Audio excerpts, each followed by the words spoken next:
கண்மணி அன்புடன் சிறியல்ல அடுத்த ஒரு எபிசோட்ல என் மாதிரியான ட்விஸ்ட் எல்லாம் இருக்க போகுதுங்கிறத இந்த வீடியோல பார்க்கலாம். கண்மணி எல்லா விஷயமும் சொல்லிட்டு இருக்காங்க. இந்த சமையல் இப்படி இப்படி பண்ணுங்கன்னு சொல்லிட்டு ஒவ்வொரு விஷயமா சொல்லிட்டு இருக்காங்க. இதை கேட்டதோ அதுக்கு முன்னாடி வேலை பார்த்தவங்க இங்க பாருங்க, நீங்க ஸ்டாஃபா தான் எங்களை மாதிரி ஸ்டாஃபா தான் இருக்கீங்க. நீங்க ஓனர் மாதிரி எல்லாம் எதுவும் பண்ண வேண்டாம்னு சொல்லிட்டு ரொம்பவே கோவப்பட்டு பேசினதும் இதை கேட்ட கண்மணி நானும் ஒன் ஆஃப் த பார்ட்னரா தான் இங்க இருக்கேன். அது முதல்ல நீங்க புரிஞ்சுக்கணும். ரெண்டாவது என்ன தெரியுமா, நீங்க இந்த இடத்துல சம்பளம் வாங்குறீங்க. சம்பளம் வாங்குறதுக்காகவாது நீங்க கொஞ்சம் வேலை பார்த்தா நல்லா இருக்கும்னு சொல்லிட்டு கோவப்பட்டு பேசுறாங்க. என்ன, நாங்க என்ன வேலை பார்க்கறது இல்லைன்னு சொல்ல வரீங்களா? ஆமா, நான் இப்பவும் சொல்றேன், தைரியமாவே சொல்றேன்.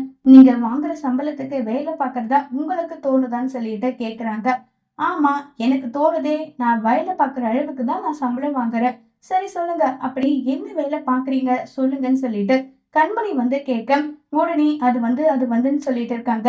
நான் பார்க்கும்போது எப்படி இருந்தீங்க? கரெக்டா சம்பளம் மட்டும் வாங்குறீங்கல்ல, அதுக்கேத்த மாதிரி நீங்க வேலை பார்க்கணும் இல்ல. அவங்களும் எந்த அளவுக்கு லோயஸ்ட்ல கம்பெனி ரன் பண்ணிட்டு இருக்காங்க. இது எல்லா விஷயமும் தெரிஞ்சு நீங்க இந்த அளவுக்கு கேர்லெஸ்ஸா இருக்கலாமா?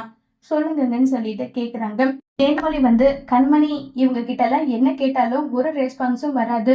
இவங்கள பொறுத்த வரைக்கும் எல்லாரும் முன்னாடி ஈகோஸ்டிக் மட்டும் தான் இருக்கு. நான் இப்படி நான் அப்படின்னு சொல்லிட்டுன்றாங்க. இங்க பாருங்கண்ணே, உங்க பையன் வயசாகும் அந்த நரீனுக்கு நீங்க 2 பேரும் சேர்ந்து இந்த ஒரு புது டிஷ் பண்ணலாமான்னு சொல்லிட்டு ஒத்துமையா இருந்தா எந்த அளவுக்கு அது சந்தோஷமா இருக்கும். இந்த மாதிரி கம்பெனியை எப்படி ஹோட்டலை டெவலப் பண்ணணுமோ அதை பத்தி யோசிங்க. அதை விட்டுட்டு எதுக்காக இப்படி பண்றீங்கன்னு சொல்லிட்டு ரொம்பவே வருத்தப்பட்டும் ஃபீல் பண்ணிட்டும் கண்மணி கேட்டுட்டு இருக்காங்க. எனக்கு புரியுதுமா, நான் ஒண்ணு சொல்லுவேன், அதுக்கு ஆப்போசிட்டா அவன் ஒண்ணு சொல்லுமா, 2 பேருக்கும் மாறி மாறி தகராறு வரும், அவ்வளவுதான்றாங்க.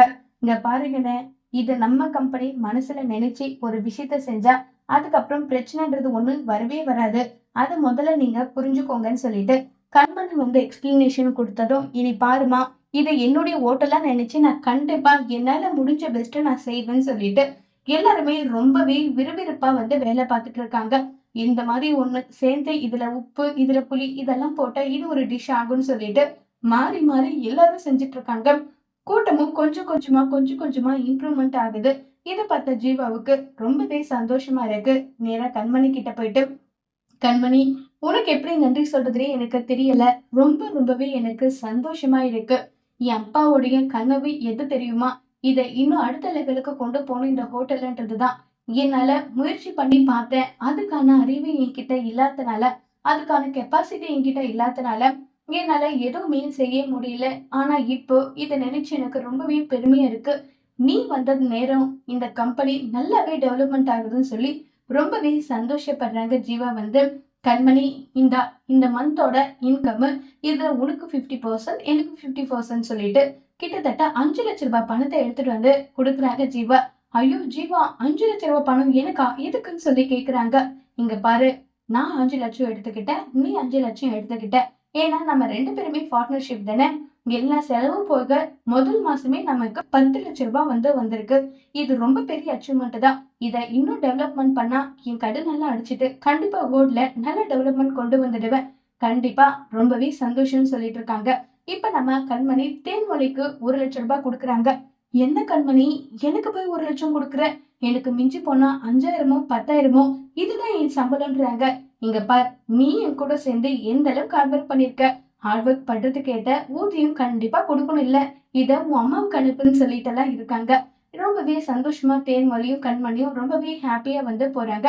இப்ப நம்ம கண்மணி அவ்வளவு சந்தோஷப்படுறாங்க.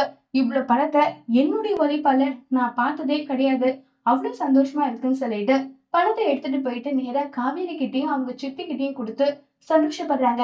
இனி நம்மள அசைக்க யாரும் கிடையாது. இந்த குடிசை வீட்டை விட்டுட்டு நம்ம பெரிய வீட்டுக்கு போக போறோம்னு சொல்லி கண்மணி சொல்றாங்க.